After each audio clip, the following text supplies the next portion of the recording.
Hello, everyone. Welcome to Soothing Sundays. Just putting my phone on silent and bringing up the questions you guys have. Um, and on Soothing Sundays, we go over a nervous system regulation technique for the week for you guys to incorporate throughout the week.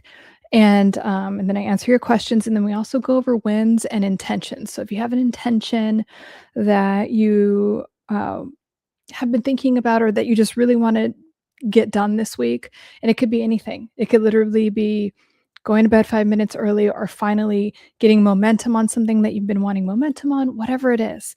So feel free to write your intention. Hey, Bob. And any wins you have for the week, and then any questions about mental health or anything like that. And I'll get started with the nervous system regulation technique in a second. Hold on, I need some water. And talking to a lot of clients today, so it's a little, but hope you guys are doing well. And so on Wednesday, because I live stream every Wednesday and Sunday, we've been talking about a DBT for a while, especially since Bob brought it up. And I talked to you guys about CBT because I like CBT and it's easy to implement. Easier, I would say, to implement on your own if you're not working with anyone. And I know a lot of you guys are like, oh, I want, a lot of times when people DM me, it's like, I want to work with you, but I can't right now for whatever reason. So that's why I live stream and I make videos. And then I also highly recommend CBT because it is helpful. But so the DBT technique that I want to go over today is called check the facts and opposite action. Or contrary action. I typically say contrary action. So what you're going to do is, it could be a long-standing pattern. It could be a situation, something that you have worry, fear, doubt, any of the fear-based responses to. So that could be doubt, guilt, shame, worry, anxiety, anything like that. Think of a situation or a pervasive pattern that you've had. Just identify it and let it be something that you're willing to let go of. And what I mean by that is that you're not making an excuse for it. You're not arguing for the limitation. Like, oh yeah, I really want to lose weight, but I can't do this. And but like, you're not saying that, or you're not arguing for your limitations. You're not believing the limitations more than you want the solution. So find something that is bugging you, that's been on your mind, that you want the answer to. And again, it could be a pervasive pattern, but you just haven't found the answer. So identify what that is. That's the first thing that we're going to do. And think about all the ways that it triggers you, where you feel it in your body. Just be very aware of everything about it. And maybe some other things will come up that you haven't been aware of. Okay. And so you have this thing, whatever you're identifying as a problem. And it's kind of like, okay, here's what's going to happen. Here's what I'm worried about. If it's like financial, or it's like the relationship, I'm going to be lonely, or whatever, this isn't going to, whatever it is. And then I want you to turn your energy to all of the things in your thoughts, all of the things and all of the ways that it's going right. So how are you? So if it's a health journey that you're on, what are the things that are going well for you health-wise? What are the things that are going well for you wealth-wise and relationship-wise? So whatever it is, focus, because again, whatever you give energy to expands. We all know that. So we're already starting to rewire and train the brain to focus on the solution. So what currently right now is going right? And I want you to list all of those things. So that's like checking or starting to focus on the contrary. But really in DBT, it's called check the facts, because sometimes we're in this emotional state where we're focused on things that haven't happened. We're either trying to unconsciously replaying the past, or creating a future that hasn't existed yet. So, and we're not being in the present. So from there, again, you're going to focus on all the things that are the opposite of what your fear-based inner critic is trying to tell you. And so it's like, yeah, I have been getting better at this, or actually this is going well in my relationships and my health is getting better in this way. And then from there, I want you to take it a step further, and you're going to take opposite action or contrary action. So it's like, it might be showing up like this right now, and I'm really worried it's going to get worse, but you know what? I'm going to decide to focus on this, and I'm going to take action as if the outcome that I want already exists. So from there, you're going to also, and in DBT, they kind of tell you to take opposite action, and then you can start to get more in the mindset. But sometimes I typically teach it the other way, kind of like the Neville Goddard way, where you get yourself in that emotional state. Like, how would things look if a solution was there?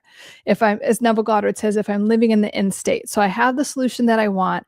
How does that feel? How does that look? How do my relationships look? When I wake up in the morning, how does it look? How does my day run? Now that I have that solution in place and I'm living my life like it's just, that's normal for me, to have that relationship that I want, to have the health that I want, to have the wealth, financial status, whatever it is that I want. How does my life look?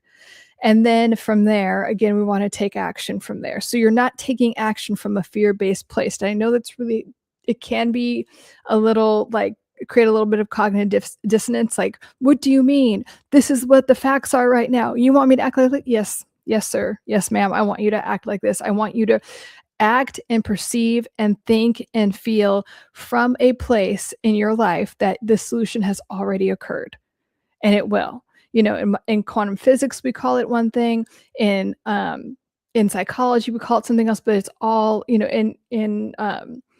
in Christianity, they just say, like, ask and it's given. Like, it's presented in different ways, but it works. Okay, so can you operate from that place? And can you?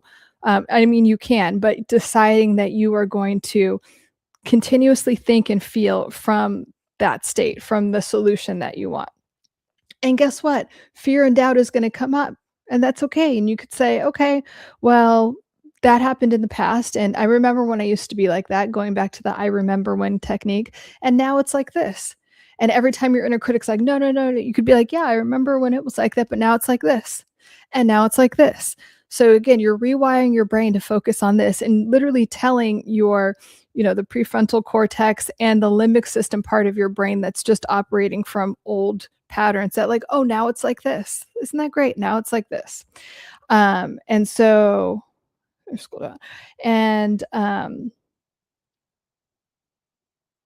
yeah. Oh, another thing I do when I teach people is, like with everything, is starting with deep breathing, because you're going to lower the cortisol levels and all of that. And we've done a lot of soothing Sundays around breathing techniques. My favorite is box breathing, just because it's easy and it's very effective. The Navy SEALs use it. And all it is taking a big, long inhale, as long as you can take, hold your breath for about 4 to 5 seconds, and then exhale as long as you can. And when you're inhaling, you're imagining a line going up, you hold at the corner of the box, and you're creating a box in your mind, like, as you breathe.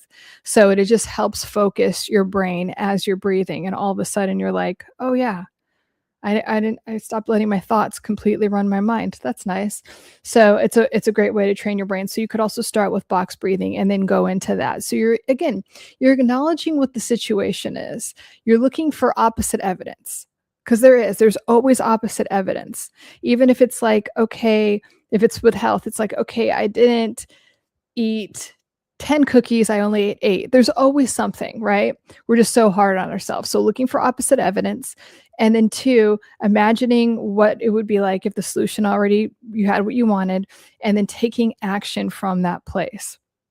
Now in DBT, they tell you to go right into action. So you could start taking, like, any type of action. You can just, like, if it's a health thing, drink more water, go to bed earlier. If it's a money thing, I really think with money, it's really important to say to yourself, I already have whatever I want in my bank account. I'm telling you, I've done this a lot with people. You don't need to work harder. And that's true with anything, even if it's with your health. You don't need to work out for 3 hours a day. You need to tell the cells in your body that you're healthy and your metabolism runs really well, and that you're getting healthier and healthier every day. Just like the Silva method, which is another method I love, invented by Jose Silva.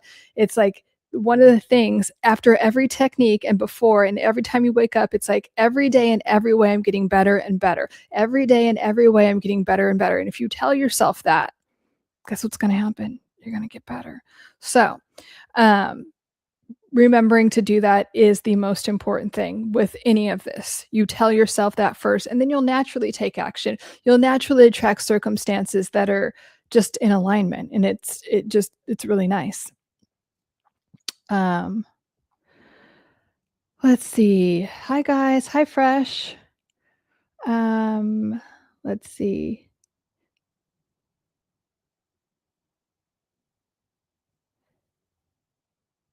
Tactical breath. Nice. I like meditation. Yeah, meditation is a great way to rewire your brain. We've done that for some soothing Sundays. And really, with meditation, never be intimidated by it. Some people are like, "Oh, I can't meditate because it's all complicated and I can't sit there." You could literally do a 30-second meditation and rewire your brain and regulate your nervous system. And then as you get used to it, you like it. You can just drop it to it. And I always say meditation is like psychological and emotional hygiene and spiritual hygiene, whatever your spiritual orientation is. When in most spiritual practices, it's you pray and you send out the request, and meditation is receiving it, so that's good too. But we want to it's you can meditate in any way. You could go for a walk and do a walking meditation and give gratitude for everything that's in your life, for every single leaf on the tree and the wind blowing in your face and the sun. And then you could start to give gratitude for things that haven't yet shown up, but you're feeling them like they are now. There's so many ways to meditate. So it's not just sitting in a room with your eyes closed, it's not that. It's just a way to rewire your brain, and it's just a very concentrated way to focus your mind. You could just listen to your breath moving in and out of your body.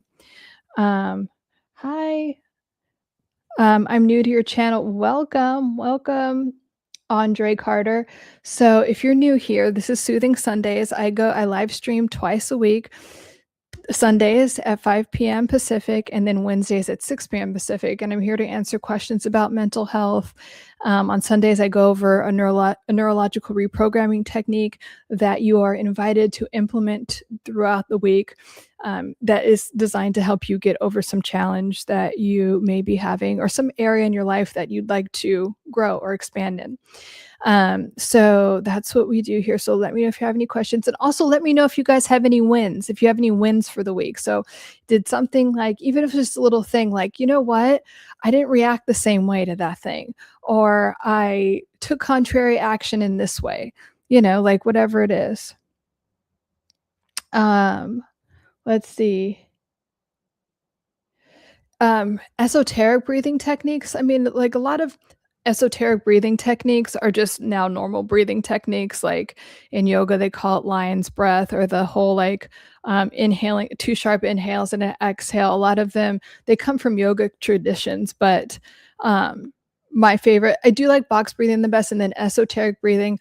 I do like the two sharp inhales in and the exhale out. I forget what it's called in yoga, or the lion's breath, where you take a deep breath in and then you stick out your tongue as far as you can and then exhale. And that's also because, when you stick out your tongue for a long amount of time, it actually regulates your nervous system. So you can just do that. Like, if you're really worried about something, I know it sounds weird, and you just stop for a second, and maybe you need to go somewhere like private if you're at work or whatever, and you just stick out your tongue, it will help you relax. It's connected to, like, the fight or flight survival parts of your nervous system. So it really does work. But when you do lion's breath, you go and you just stick out your tongue. Um, um, and so let's see. I love the two. Yeah, me too. Me too, Bob. Um, I like the two inhales and an exhale. Yeah, there's something very gratifying and regulating about your two sharp inhales, and then you exhale out slowly. And it's really, it really helps people that are trying to quit smoking, or if you just smoke anything. It gives the same, like, dopamine and serotonin hit, and it's super relaxing. But yeah, people find it gratifying. If you're driving, if you have and you get irritated with traffic or bad drivers, it's a really good one to do in the car. Just putting it out there. So um and I'm going to go to some, if you guys have questions, let me know. I'm going to go to some of the questions and comments. And, guys, like, I posted about, these, like, DL narcissist. DL means, like, down low gay, like they're secretly gay, narcissistic men. And, like, really, I don't care if you're gay or straight. I don't really care what your sexuality is. But a lot of narcissistic men are DL, and then they hate women, and they're very mean to women, and then they hate women that are, when they're, just in their femininity, and they're just like, dressed feminine, like they get put down. And I have like an overwhelming amount of comments that are like, oh my God, I thought I was the only one. Thank you for making these posts. And I thought that he just hated me and he put me down. And this whole cycle of, saying like, you stop wearing makeup, stop doing this. What are you trying so hard for? And then when they are not wearing any makeup and they, because narcissists really kind of, if you're a feminine woman, kind of really wear down your femininity, and then they blame you for being too masculine. And so it's like you could never win. And by the way, that's the dynamic in general. You could never win.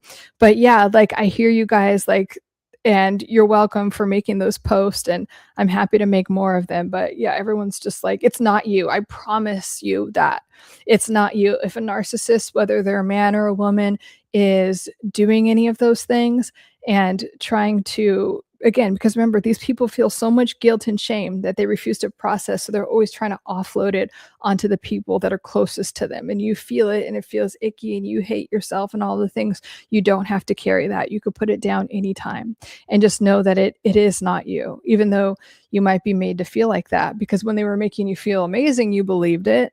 But then they're trying to put you, it has nothing to do with you. I promise that all of that projection has nothing to do with you. And by the way, let's say if you're in an intimate relationship with someone and they actually didn't like something that you were doing or something, that you have healthy conflict resolution and healthy communication around that. You don't put someone down and make someone feel like utter shit because of whatever. So there's a big difference, because then that's another thing. I have so many clients, especially when they first come to me, they're trying to get out of this abusive relationship. And they're like, well, maybe I was wrong. Maybe I did do those things. Maybe they're just really believing that I was wrong. And like, maybe they wouldn't have reacted that way if I behaved differently, or no, absolutely not. And I know that there's a temptation to feel like you can control it, and that because a narcissist will make you believe, well, if you didn't do this or whatever, then it wouldn't be. No, that is not true. So please know that there's nothing that you can do, even if you're perfect, there's nothing that you can do to completely placate the narcissist. They will find something to hate you for, they find something to make you feel like shit about. I promise you that. Let me see.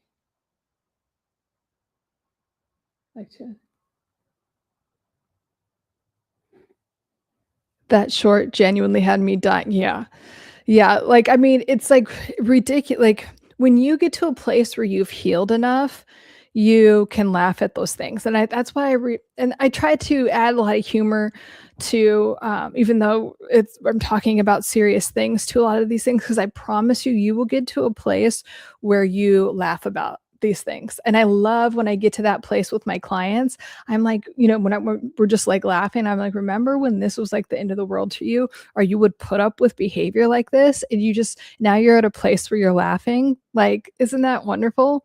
Hi, Miss Priya. It's such a good place to be, and it happens to me now. Like, I mean, this, for instance, I'll tell you this one person that I don't even like, that I wouldn't give the time of day to, like, at all. I would never give the time of day to this person. And he kept like texting me. He's like, hey, you want to do this? Like, no, I would never want to hang out with you. And he's like trying to invite me to, and I'm like, no, leave me alone. Like, he was like, you know what? You're just like, you think you're cute. You're not even in my league. This guy is like a loser. He has nothing going on for him. Like, and doesn't, like, there's no redeeming quality. Let me put it that way. And he's telling me like that I'm dumb and ugly and all these things. And I'm like, sir, you're talking about yourself. But there was a time where that would have like upset me. And he's like, yeah, we're not even in the same league. He's like, you're not in my league. And I'm like, okay, whatever league that is. So, but yeah, there was a time where that would have really upset me. And now I'm like, you're the one reaching out to me. You're the one that's like like, leave me alone then if I'm not in your league. Like, you know what I mean? And so, but it's so nice to be able to laugh about those things, or even being on social media. People say mean things, and I'm like, do you think I care? You've wasted your energy doing that. So I'm telling you, like, and I mentioned that because as you heal, your reactions to things, because your nervous system is regulated, right? So your reactions to things are from such a calm, liberated, like free place where you're just like, there's so much free, like emotional freedom, right? And you won't even be triggered by the same thing. Let's see. Where did I leave off? Politically incorrect. I always laugh when I see people put MS or BS after their name. Yeah, I do. And I do that to save time because people are like, "Well, what are your degrees or whatever, you know, okay, Miss Barbie, whatever, what do you know?" And I'm like, I'm not gonna, especially in videos, it's like I don't want to go into this every time. And like, why are, like, there's a lot of people that talk about narcissism that have no credentials and they don't get questioned all the time. I get fucking questioned all the fucking time about everything. So for whatever reason, so I just put it there so I don't get 10 extra comments about like, how are you qualified to talk about? First of all, I'm fucking qualified to talk about it because I want to, but and I'm coming from my experience. Like, again, Liz, the wizard Liz, who, like, she has millions of followers and has no, and by the way, she's like 23 and she's giving all this fucking toxic advice and people are like worshiping her. And so, and like, she has no credentials and she's like, has these whatever. And I'm just kind of like, okay, I'm actually trying to help people here.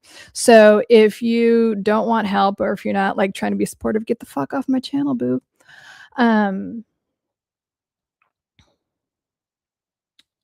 Let's see. Miss Priya, I had a friend keeps wanting to rescue me or frame things as helping me, but it feels like a control tactic. Yeah, you were mentioning this, and it's like, and I don't know exactly what you mean by rescuing. Like, is it like, well, you need to take my advice because I know better type of thing? And there's a difference between helping and then rescuing. Is like, it can be a form of control. Like, here, I will take complete control of the situation because you're in this bad situation, but you better listen to me. And you know, and like, even the way you're phrasing it, Miss Priya, you wouldn't say it that way if it didn't feel controlling to you.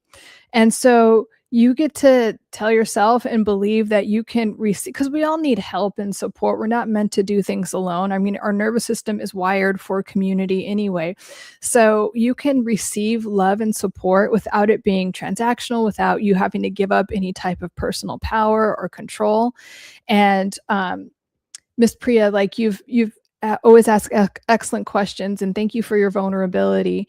But yeah, that's something that I think you and you've mentioned that this comes from, you know, some of your parental stuff. So it's like you can receive love and support without losing your personal autonomy, without losing who you are. Or it's not like this transactional thing like, hey, I'll give you some type of love and support, but now I own you and now I control you. That's not real love and support. Does that make sense? Let's see. Yeah, like, fucking chill. And by the way, if you're like so smart, like, I mean, if you're in aerospace, go fucking, I don't know, build a rocket and shut the fuck up, or like, or participate in a nice way. Like, we're all nice people here. Um, keep it to mental health related. Yes, exactly, Bob. Thank you, Bob, for that. So let me go to some of the comments here. And some of them, like when I was talking about the DL stuff, like, you're gonna have to just read the comments because some of them are like, yeah, it's interesting what some people put up with in their relationships, and we've all been there. We've been in a toxic relationship, but you know, my point is that for you to know that you're not alone.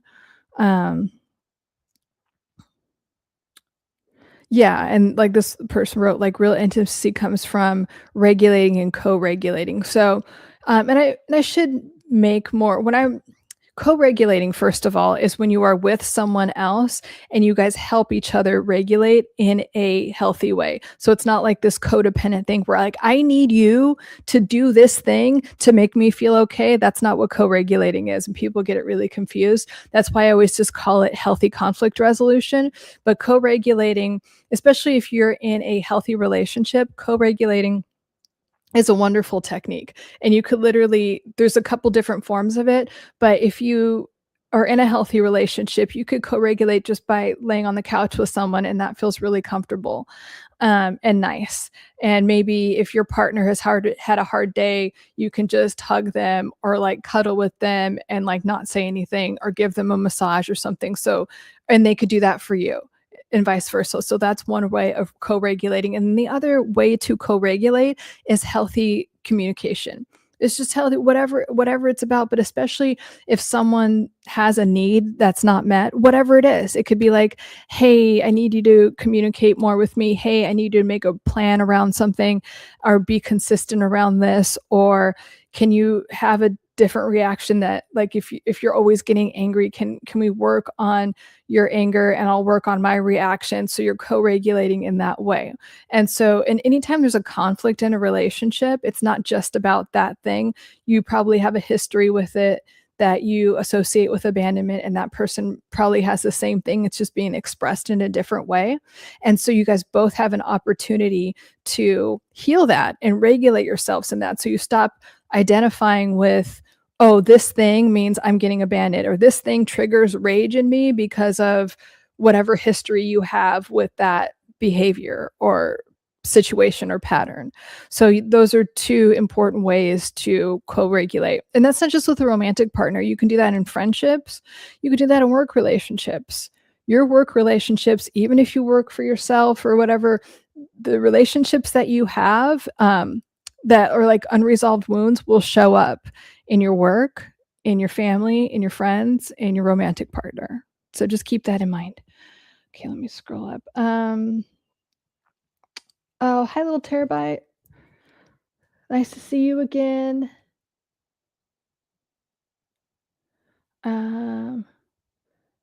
Hi, Zay Dragon.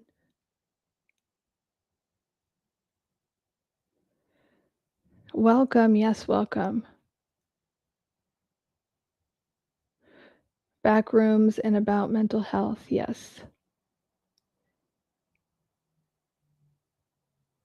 Is it what? Is it little? I haven't seen it yet, but I love the internet lore on it.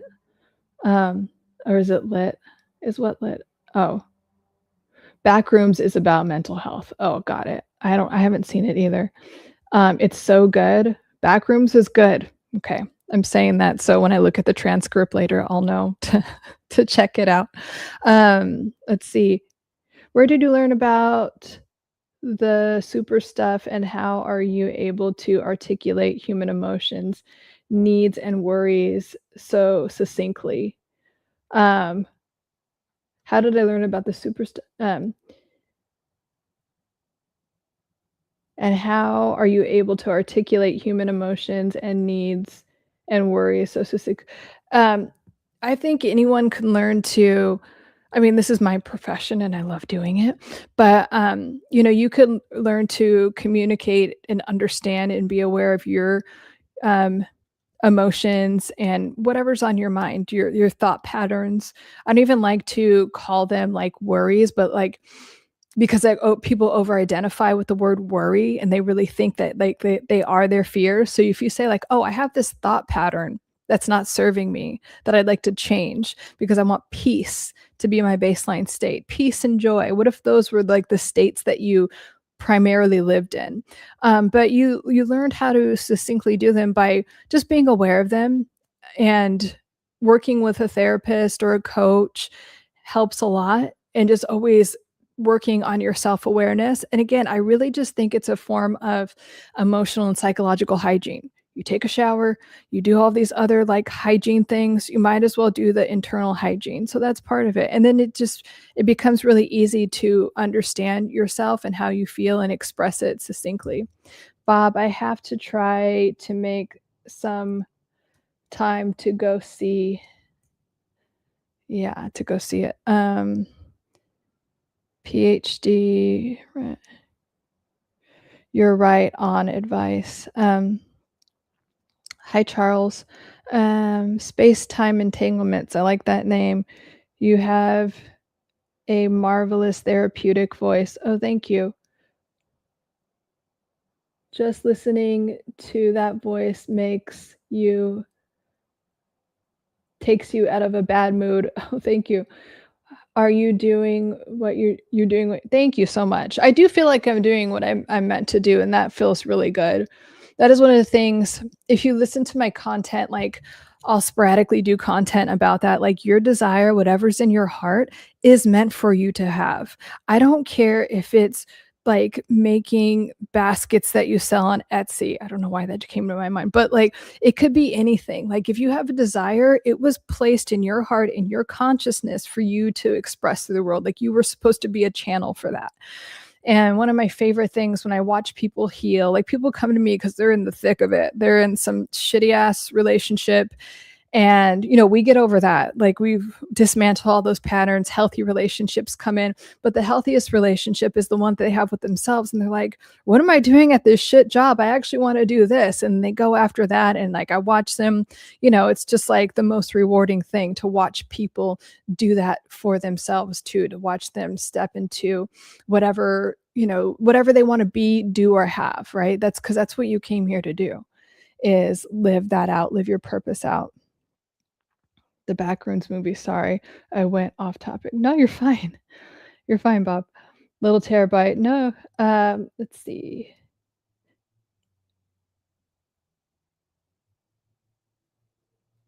Right. Okay. You guys, like, I'll remind you, like, I'm here to help you. Like, if you try to insult me, it's just not going to work. So nice try, but actually gonna delete your stupid comment. Let's see. Bob, not a little terabyte. We have it elaborating. No, you're good. Awesome.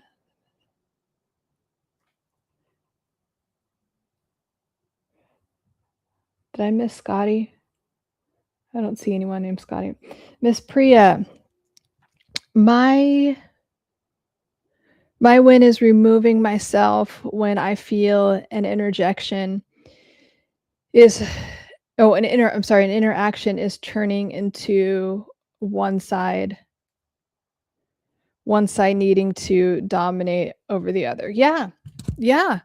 And we went over Jade on Wednesday. We don't need to justify, argue, defend, explain. And it is really sad when some people don't want a resolution. You're thinking like, oh, we're not seeing eye to eye, let's talk about it, and then they don't want it. That's something that is overlooked in terms of like, that's a dynamic that you have to grieve sometimes when you love somebody or you invested energy in them and there's some because in any dynamic, healthy conflict resolution is going to happen, and they don't fucking want it. They just it's like it's my way or the highway, or they actually like the drama of it and you end up exhausted, and it's just like, you know what, I just got to walk away from this because it's not helpful to anyone.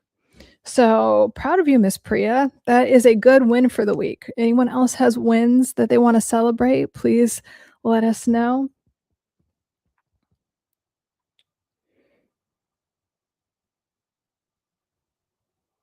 Oh, okay, thank you. Yeah, thank you, Bob. It's just like, yeah, we don't got time for that. Stuff like that. What is my opinion of a healthy mentality? My opinion, I would say, like, my definition of it is that your nervous system is regulated. And just like Dr. David R. Hawkins talks about, we have the scale of emotions or the scale of vibrations, energy, it's all the same thing, right? And so the lowest ones are guilt, shame, fear, anxiety, doubt, like all of the fear-based. It all goes under fear actually, but he like delineates all of those things. And then we get to a state where we're angry. I think it's apathy, then anger. And then we start to move into the higher states of consciousness all the way up into love, peace, joy, and authenticity. So I think the healthiest mentality or mental health situation that you could have is operating from those higher states of consciousness. So if you can, because a lot of us, because of how we were raised, our negative false beliefs, it's like we're always anxious, we always have to do more. That was my thing. I talk about that a lot, is that I still see it happening, and I have to observe it. I'm like, oh, I don't have to overdo this. It's not like I could look back at the end of the day and like, okay, I got a lot done. And of course we always have more things to do. There's so many videos and like things I want to put out for you guys, and I just do as much as I can every day. But it's that thing of like, can I still operate? Can my baseline state still be like love? Like, I love myself, I love my life, I'm very appreciative, and peace and joy. And the more we're there, the more our life is going to be fulfilling, the more our life is expanded, and then we get to be, do, or have the things that we desire, that we really want. Ever do a yoga pose when in stressed moment during the day? Do I ever do yoga poses? I mean, yeah, I was a trained yoga teacher for quite some time. I don't really do it as much in my content anymore, but yoga is a wonderful way to regulate the nervous system. And there's a book by Sue Moiter called The Emotion Code. I'm pretty sure that's what it's called. So if you're into yoga and you understand energy, like, I love her book. Sometimes I tell people and they're like, oh, that's interesting. And they're fucked and they're still in the same place like 10 years later in their life, and they don't understand like how energy works. But I'm pretty sure it's called The Emotion Codes, or The Emotion Code, by Dr. Sue Moiter. I was trying to look it up. I know I have it somewhere in my but she talks about how when she started to heal, because she was like having all these fucked up things, and she's a chiropractor, and she didn't understand, like, she was so exhausted, like everything, her relationship sucked. And then she started, when she was asleep, she started she would wake up in these weird like yoga poses, like as if some higher power was putting her in there. And so she started to look into it and get really into yoga and like how energy works, and like clearing certain energies out of her system that were blocking her.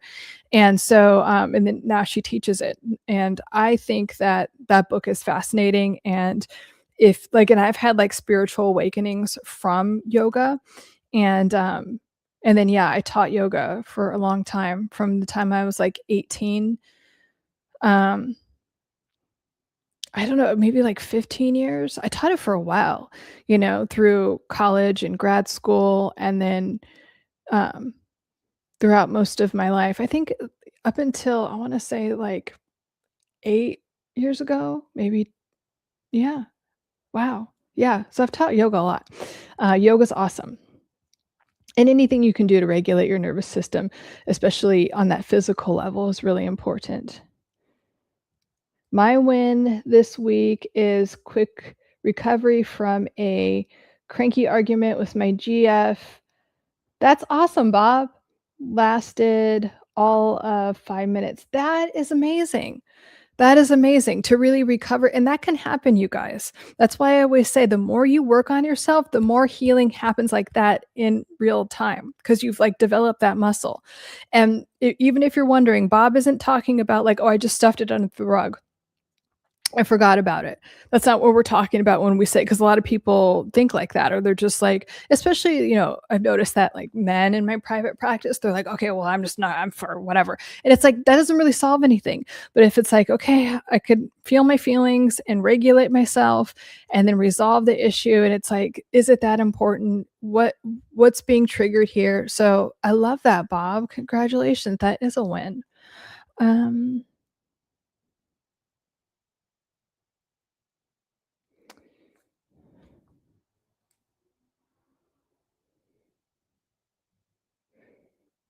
Yes, welcome if you're new. Yeah, I realized it was overacting and apologized. Oh my God. Okay. Well, Bob, I mean, we're going to have to put in a thing for you to be in the Smithsonian. Man apologizes. No, I'm just kidding. That, like, no, when you work on yourself, you can actually genuinely apologize. I'll tell you guys a story. Like, because this happens. I was telling my client this story because she was really sad, because as she's evolving, like all of us, when we evolve, sometimes people drop out of our lives and it will show up in a conflict resolution. So as you evolve, it becomes easier and easier for you to apologize, for you to forgive yourself. You don't need to be defensive about everything. It's like everyone can have their own reactions, and then you just apologize and move on. People that have not worked on themselves, people that aren't as evolve, and I don't mean that in a like an elitist, like, oh, you're not. I just mean like they haven't worked on themselves as much. They're a little bit more emotionally immature than you are. You try to end it by saying, like, taking full responsibility, like, I'm sorry that I did that. I'm sorry for my behavior, and then they won't let it go. And I was telling my client about this, just helping her normalize it, that I had one, and a friend that I knew needed to go for a long time. Whatever, I said something that was offensive to her. It was a joke, but it was kind of like, I was also commenting about her behavior. She didn't like it. And so I'm like, I'm sorry, that joke didn't land right. And I apologize. I took full, and she's like, no, you know what, Bob? And it was like, and then she starts going off about these. And I'm like, that these are not my insecurities, they're not my problems. And just could not accept. Will she accept? I'm like, are you going to accept my apology? Like, what else do you need me to talk about? Like, and she was just like, no, no. And I was telling my client this because she was having the exact same thing. I'm like, this is a vibrational mismatch. You're trying to have healthy conflict resolution and the other person doesn't want to. So know that that's a real thing too, that as you evolve and your capacity to have healthy conflict resolution happens, not everyone will be there. They're just gonna kind of try to berate you, bring up other drama, or just not be able to be like, okay. Because what happens when you have healthy conflict resolution? The intimacy deepens. Some people are just not there. They're just not, even if you want them to be, and that's sad, but they're not there yet. I mean, not that they can't be, but I'm just saying, like, if that happens in that moment, sometimes that's the reason, unfortunately.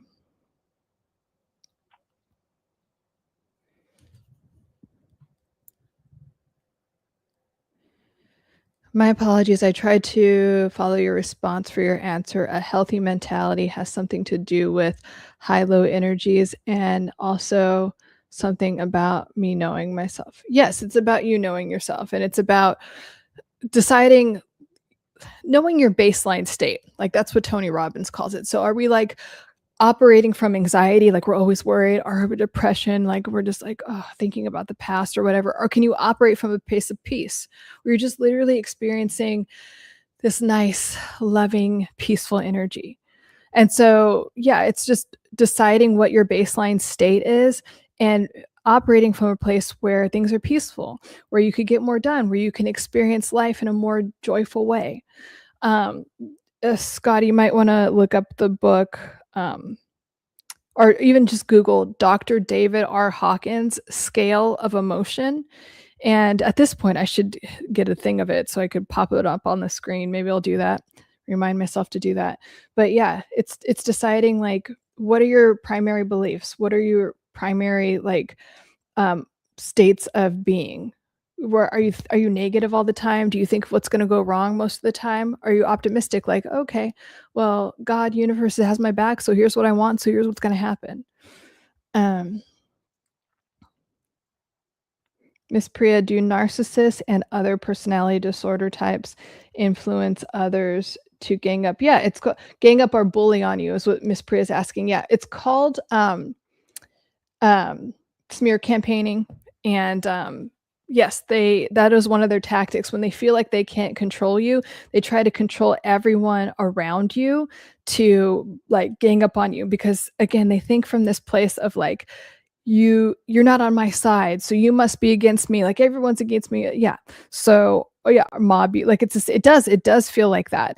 And so yes, that is what happens. And you have to decide that if someone can be influenced by a narcissist or whatever without knowing your side, without, like, knowing your heart, or knowing, then leave them alone. And like, they're narcissists and other personality types like to use people as pawns. They see everyone as pawns to get what they want. They don't care about you. They don't love you. They don't whatever. They see every other human being as supply for whatever their agenda is, to get adoration, to get to manipulate and control you. They're completely like transactional. They don't have to be, they just choose to be that way. So if they're not getting what they want from you, a smear campaign will happen. And they will act like the victim, or they'll just talk shit about you. They'll make things up completely. And then you have to decide like that it's not worth, like it's a, like, what are you going to do? Like crawl back to them? That's what they want. And you get to decide, as painful as it might be, that you don't have to and don't want to give your energy to people that would do that to you, that even have the capacity to talk shit or try to get a gang of people. And trust me, I know my own mother has done this to me. And, now she's kind of like alone and has no friends. I mean, she never really did, but like, it's sad. It happens. So, and those people eventually play themselves out. They really do. Everyone sees through them. And the same thing happened with, my mom. Like, since we're talking about her, everyone's like, oh my God, it's a terrible way to live your life. But the truth always comes out. You just do what's best for you, like what's truly best for you, and take care of yourself and love yourself and put yourself first and protect yourself. Let's see. Yeah, it's definitely a thing, Miss Priya. Yeah. The group is sometimes, yeah, flying monkeys. Thank you. I was trying to think of the term. It's like they will weaponize other people. That's what flying monkeys are called. And the flying monkeys are still like under the spell. They might be in the idealization phase, also known as the love bombing phase. They're just doing all of these things for the other, for the narcissist or toxic person. But again, do you want to be connected to, and would you trust someone that's a flying monkey that is so like under the spell of the toxic person? And by the way, with the flying monkeys, their time is coming. Their time is coming where the narcissist will turn on them, and then they'll be in the smear campaign. So it's just a thing. They just use everyone and toss them aside. What is your vibration actually? How would you explain that to a layman? So your vibration, so everything is energy. Like, think of it like this is like completely scientific. Everything on like the most subatomic level is energy, right? This cord has a certain vibration to it, and in vibration, and also energy can't be created or destroyed. It can be transmuted. So like this cup of water can, if I put fire under it, it's going to turn to steam. If I put it in the freezer, it's going to turn to ice. Nothing, it just transmuted into other energy. Okay. So that's the first thing. So when I'm talking about your vibration, it's where you, it's expressed, or we can identify it through our emotions. So how you respond to something. So for instance, like I'm operating from a state of peace, right? Like I'm in a very peaceful state. I'm very, I've done a lot of work to know that like I'm a good person, all of these things. So I could open up my, what is it? This Instagram, and someone will be like, oh, you ugly cunt. I don't think I'm an ugly cunt. So if someone writes that about me, I'm like, thanks for letting me know, buddy. Like, I don't care, right? Now, if I had lower self-esteem, or if my vibration was coming from a place of fear, like I constantly lived in fear and shame, I'd be like, why did he say that about me? And see how I'm responding to the world in a different way. That's what shapeshifter, to answer your question, that's what that means. Like, it's like where, and this has also been measured, because now we know that your heartbeat can be measured. I think it's it's more than your arm. I think it's like 10 feet. Isn't that crazy? And we know we can feel people, and we could feel their energy. We know, but it's just, it's that. So what are you, and what I brought up that because it's like, we can now detect, like, if your heartbeat is beating a certain way, it also means things about your emotional state. And so, and then they're connecting that to states of consciousness, meaning like happiness, love. So when you do that, your energy is different. Just like the scientist, I'm gonna mess up his name, Masuo Moto. He's a Japanese like physicist or something like that, scientist, and his name is something like Masuro Moto. It ends with Moto, but anyway, what he would do was have people like hold a cup of water, because water, like we're mostly water, right? And our energy is moving through us in that way. And think of like something very loving. And he would study the water crystals, and they would be in these beautiful shapes. And then he would think of like, he would have people think of hate, or he would expose the water to like very thrashy, like discordant, heavy metal music, and it looked all fucked up. The water crystals did. And then he would expose it to like 432 hertz music, which is very like the elites would use it to like heal themselves and things like that. And it made these beautiful crystal formations because on a subatomic level, the structure changed. So does that make sense? Shapeshifter is that literally where are we thinking? Where is our perception and where is our emotional state? Like, where's our emotional baseline state? You know, are you constantly feeling peaceful, or do you sometimes feel peaceful? Are you constantly feeling anxious? And then that's your base, that's your vibration that you're literally emanating out into the world. You are like, your heart, again, is an electromagnetic field. That's what Joe Dispenza talks about, like your thoughts. You could have a million thoughts come up, but what is the emotional register? Like, how are you interpreting that about yourself? Like, again, to use the Instagram example, that like a negative comment has no effect on me. But depending on my worldview and where my vibration is, like if I'm anxious and have a lot of shame, that's going to affect someone differently. So that's what I mean. Does that make sense? Shape shifter. Let me know. Fresh. My default state is chill, but shortly after something pops out of the blue to test me. And it could, that's a wonderful observation, Fresh. So we have that. And it's like, okay, can you make the decision that my baseline state is chill? So when something comes up, it could come up and I could be like, okay, that'll get resolved. I trust that the universe or whatever, I trust myself that that's going to get resolved. And can that be your dominant belief? You know, I talk about standards and beliefs a lot. What is your dominant belief about yourself? Mine, and one that I encourage you guys to have, is that no matter what thought, situation, whatever pops up, that I'm always healthy and I'm always wealthy and I have great relationships and I'm always prospering and very joyfully abundant in every way. So it doesn't matter what comes up. Anything could come up. So I don't have to be worried about, like, that's another way I don't let like fear run my life. So my dominant belief is that no matter what, I'm always taken care of and things are always getting better in every way. Better and better every day in every way. Things are always getting better no matter what happens. It's all working out in my favor. That's why I make a lot of content about like things are working out in your favor. And I want you to believe that. The more you believe that, the more evidence will show up in your life. So, or what in quantum physics they call the 3D. Their 3D is what's happening right now. And whatever you believe is like a projection of it. So it's like your outside world is a projection of your thoughts. It's like like this movie called Your Life is just a projection of what your dominant beliefs are. So why don't, just for fun, why not change your dominant beliefs to like, okay, maybe in the past it was always this way, and like just be delusional. That's why you hear all that, because people that are the most delusional get what they want. They do. So why not try it? Scotty, so everyone has their own healthy mentality. There isn't just one. No, there isn't just one.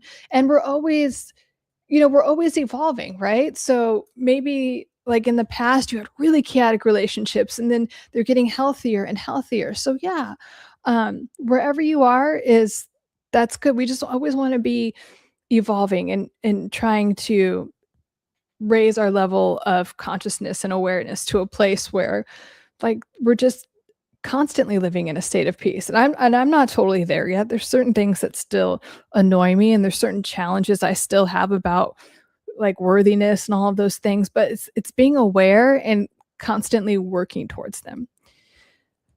Let's see. Stevens. Hello, I love your channel and how you help people with their, oh, thank you. Thank you. Yes, I'm here to help you guys with your mental health. Thank you. I appreciate it. Scotty, I was of the understanding that mentality is ever changing based off factors of the moment. Well, that's what I'm saying. It can be ever changing. We want to constantly evolve, like in an upward direction, but you get to a point where anything could happen outside of you and it doesn't change you. You're still solid and you're still peaceful. So yes, a lot of times we're reacting to the outside world, but we can be in the driver's seat and really have control over our lives by mastering our mind and not letting fear-based consciousness and fear-based emotions control us. Factors in the moment and reactions, what's considered, and the reactions are what's considered healthy or not. Yeah, but like, yes, part of that is true, but also if you're deciding that you're always at a baseline state of peace, then your reactions, so we're just working backwards a little bit. Yes, it's true, but your reactions are going to be different if you're in a fear-based state or if you're in a peaceful state. So yes, it's true, but do you see how I'm just adding that extra layer of like, if your state is at a certain place consistently, then the outside world is going to reflect that. And of course, yes, your reactions to things are going to match that. I love the flying monkeys term. Such a good, I know it is. I immediately think of like Wizard of Oz, but it is. It is a good term. The universe is a song. Yes. Stevens, I have been a licensed hypnotherapist for the past decade. I was hoping to start a channel. Do you think? Of course it's a good idea. Thanks again for all you do to help others. You're welcome. Yeah. And again, if it's in your heart, if you have a desire, if it popped into your head, it is. And I'm glad, thank you for asking. And I think that that's just a way to, get that. Sometimes we need reassurance. We need a sign.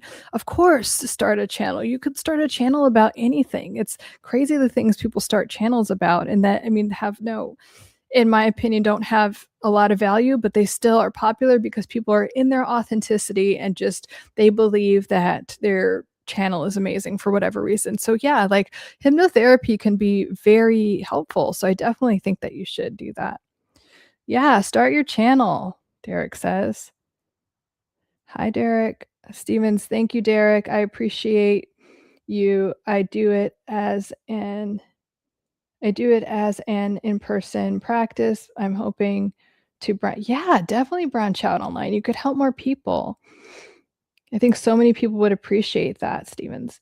Sophagel is the name of the healing frequency. Yes.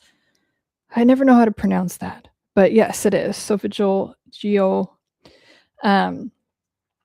and binaural beats if are the two things if you look them up on YouTube. Delete that comment. There's definitely a space for, there definitely is. Yeah. Yeah, we'll be looking forward to your channel, Stevens. Or is it? Oh, I'm sorry, Steven. We'll be looking forward to your hypnotherapy channel, Steven. You could come in and tell us how it's going. Shapeshifter. Yes, it makes sense. Thank you. Metal music, one I can relate to. I never like listening to it, but when I do, my mind state changes. This is true. Yeah. Exactly.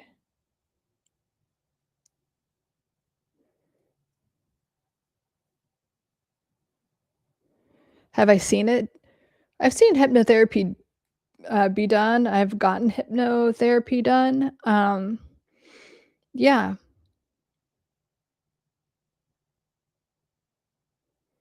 Miss Priya, does the media promote yeah, we've talked about this. Of course, the media promotes a scarcity mentality.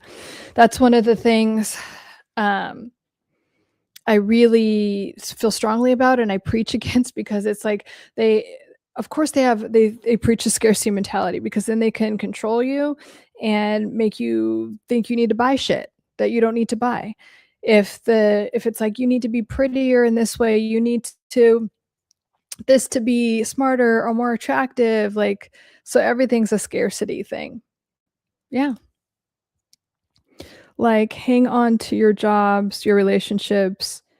Yeah, exactly. And any fear-based, like, all the personality disorders, it's all based in scarcity. Like, when you really come down to it, and I try to tell clients this, like, it's in the beginning of my course, um, for healing, from toxic relationships and narcissistic abuse. And anytime I work with someone directly, I'm like, you are in a scarcity based mentality. That is how these personality disorder, like these narcissists and all these toxic people, control you. They make you feel less than, and that you need them or any outside thing to be better, to be okay, to be accepted, to not be abandoned. Right. So it's like the complete opposite of, no matter what, I'm always okay. So do you see how that's like a very different, powerful place to be, like, no matter what happens, I'm good. I'm okay.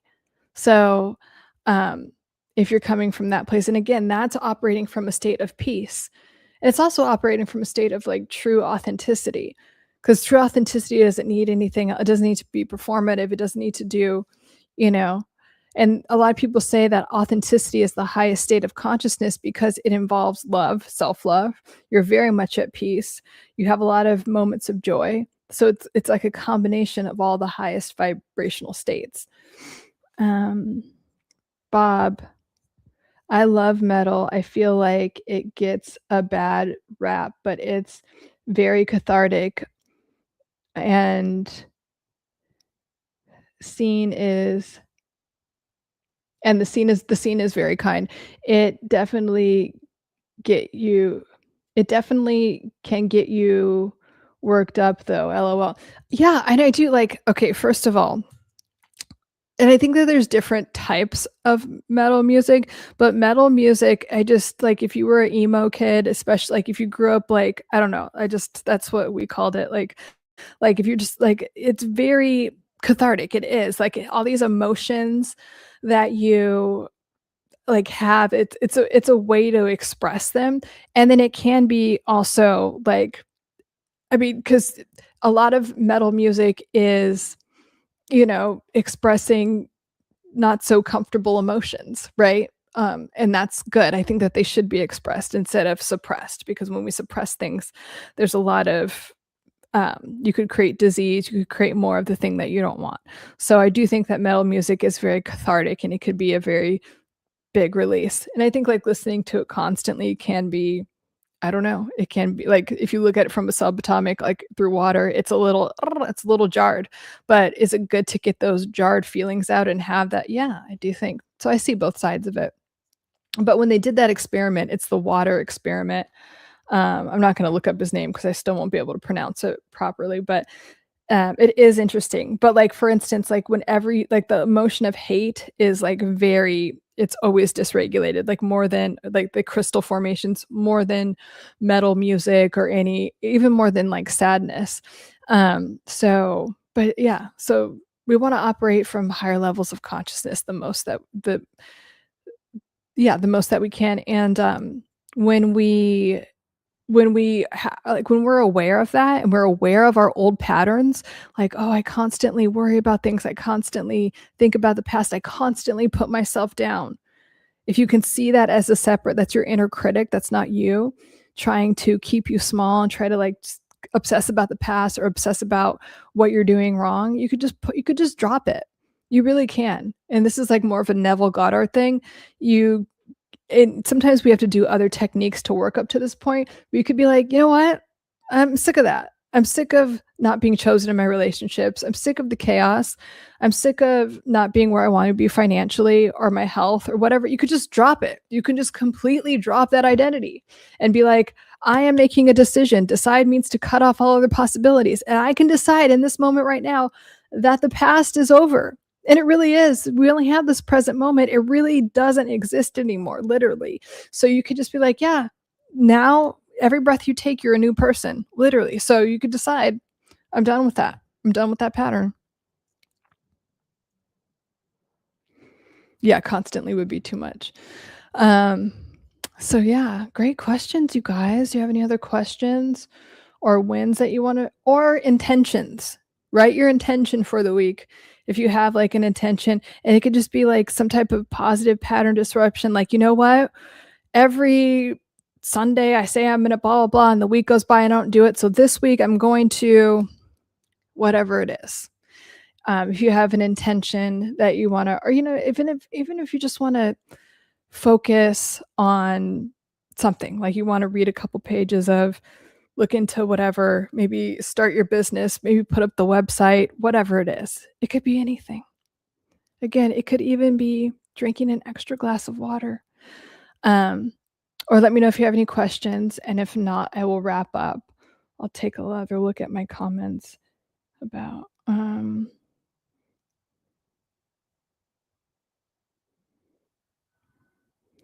yeah, I'm telling you, I don't even want to reread these, but some of these, again, about the DL narcissists, the down low gay guys, like some of the stuff that these women found out about their husbands or boyfriends, it's entertaining.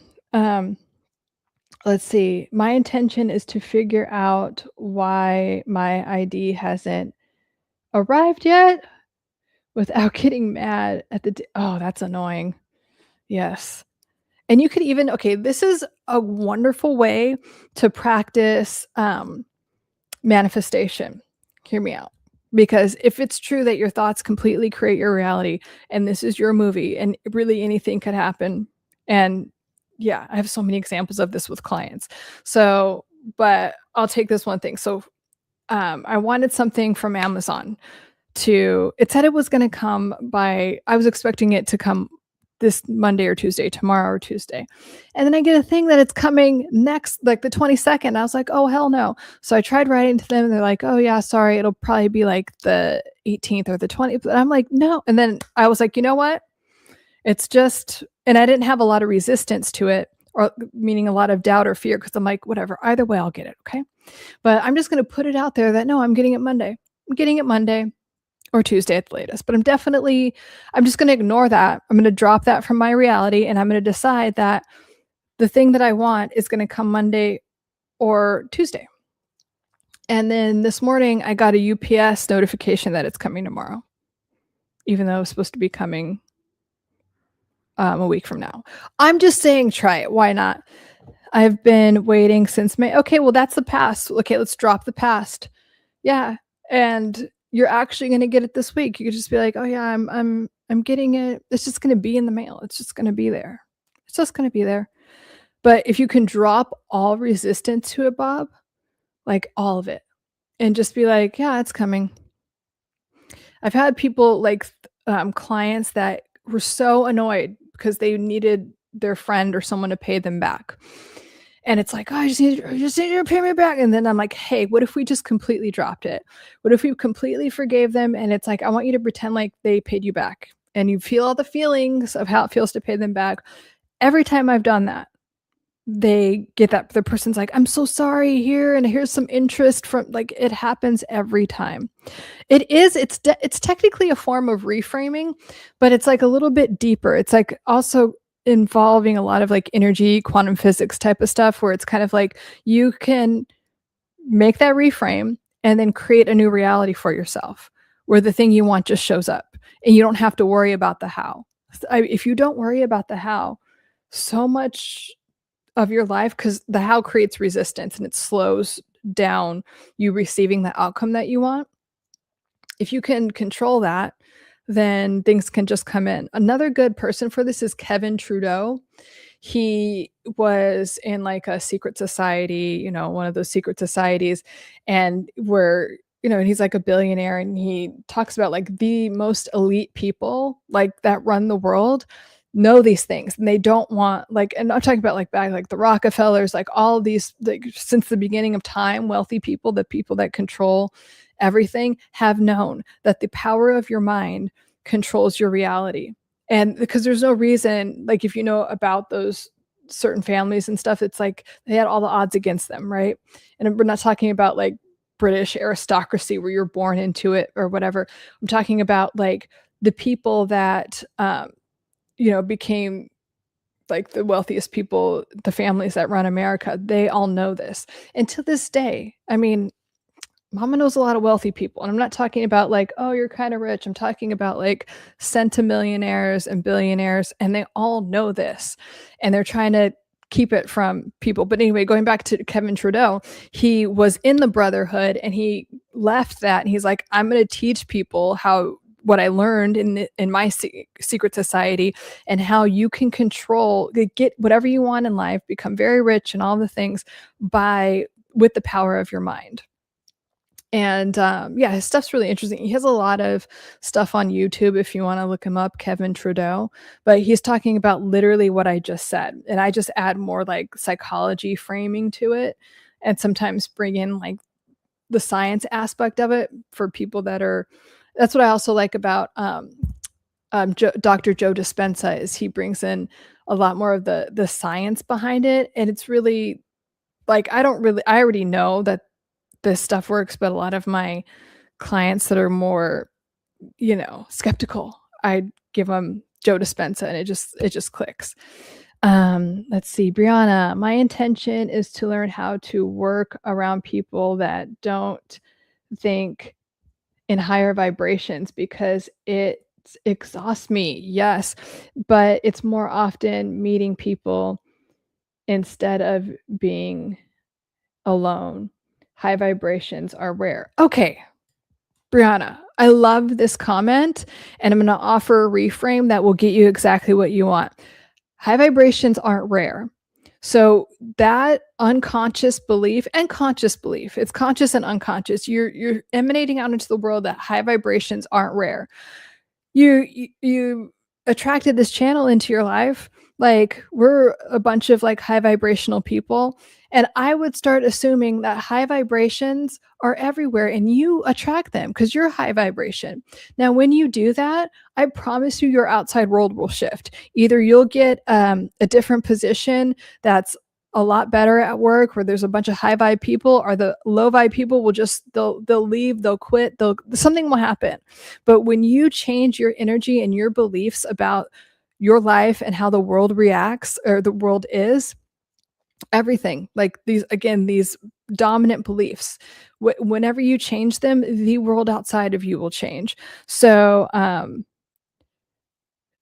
the other thing I wanted to mention is that you said it was draining. So we have to protect when we are high vibe people, and I had this issue too. So like, you're not alone. When you are a high vibrational person, or you're an empath, people can drain you, especially if you're an empath. So what we have to do is like energetically protect ourselves. And you could do that by like imagining a gold bubble around you.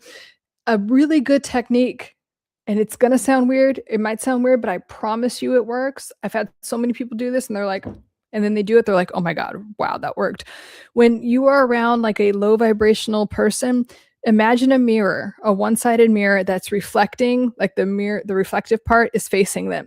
So anytime they're doing the thing, they're just looking at themselves. Imagine that in your mind and just see what happens. But anyway, we don't let anyone take our energy. Your energy is yours and it's precious, and you don't let anyone drain it.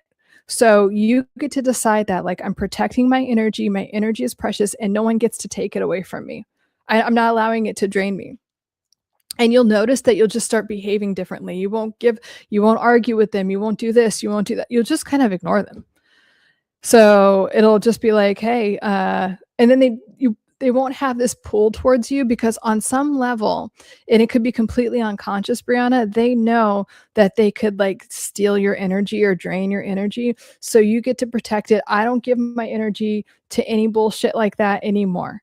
And I only attract high vibrational people. I only attract energy that matches mine. I want you to shift your self-concept and your worldview to that this week. I'm inviting you to do that, Brianna, and see what happens. Hi, Lauren from Australia. Been listening for 20 minutes. Everything you have said resonates with me. Oh, very nice. Hi, Peter. Nice to meet you. Yes, welcome. This is Soothing Sundays. I live stream on Sunday at 5 p.m. Pacific time and 6 p.m. on Wednesday Pacific time. I don't know what time it is in Australia, but I know it's Monday. I know it's Monday for you. Happy Monday. And it's Sunday here. But welcome. Nice to have you from Australia. We talk about mental health, rewiring the brain, recalibrating the nervous system, so you could have everything you want in your life. Because what you want wants you, and what you want you are meant to have. What you want you are meant to be a channel for. Like just like Stephen was saying earlier about starting his YouTube channel. Hell yeah, you are meant to do that. You are meant to put that information out into the world, and whatever it is. I don't care, if it's making bow ties for teddy bears. If that is in your heart to do, you better start doing it. Don't forget to subscribe if you like the content. Oh, thank you, Bob. Yes. And then, if you put the notifications on, it's 11:20 a.m. on Monday. Happy Monday, Peter. Yeah. And if you put your notifications on, it will alert you when I'm live, and then you could join. Well, so whatever your intention is for the week, I want you to keep it at the top of your mind. And I want you to use the neurological reprogramming tool we went over at the beginning, which is to focus. What is it called?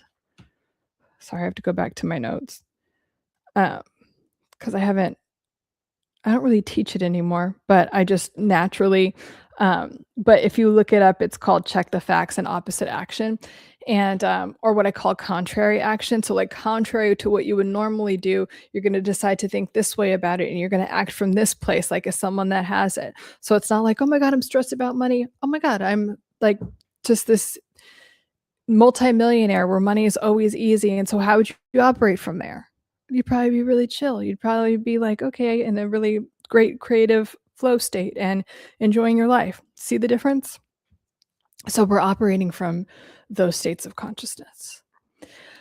Well, great questions, you guys, and nice meeting a lot of you new people. Great questions and comments. And I will, unless anyone has any other questions related to mental health or anything, I think I'm going to wrap up. Brianna, oh, I love that. Thank you. Oh, you're welcome. Good. I'm so glad that resonated, Brianna. I think that'd be a really and such a good reframe for you. And I promise you, your results. This is the one of the main things of my channel. I'm very passionate about this. Your mind is so powerful. And like Miss Priya was saying, the media doesn't want you to know that. The media wants you to be in scarcity. It's like you need all these outside things, and the world sucks, and all this. No, the world doesn't suck. You are the main character of your life. It's your world, baby. This is your video game, and you could have whatever the fuck you want. So we just need to reframe it. And so and that reframe that I was also talking about, that's just more of an abundance mentality, right? There's tons of good energy. If I'm high vibe, there's a ton of people that match my energy. And by the way, I live in a state of abundance, so everything matches my energy. I get I'm not just giving out all this positive vibes. No, I get that back. We also have to receive what we give out, right? So yeah, I'm excited to hear how making that shift goes for you, Brianna. I will. The protection, I must. Yes, it is. Especially if you're an empath, guys, you got to protect your energy. Gotta do it. Bob, good live tonight. Pleasure as always. Thank you so much, Bob. We so appreciate Bob. Thank you, Bob. So Bob moderates for me when I go live and does a great job. He really keeps all the trolls out, and you're just such a good co-host. Thank you so much, Bob. We love and appreciate you so much. So this is your sign. This is going to be an amazing week, you guys. Okay. It really is. It's going to be so good. And I'm so excited for you. I'm excited to hear all your guys' updates when I hear from you on Wednesday. And yeah, we will take it from there. All right. Guys, love you. If you're new, welcome. So nice having you. And yes, thank you again, Bob. And I'll see you guys on Wednesday. Love you. Bye.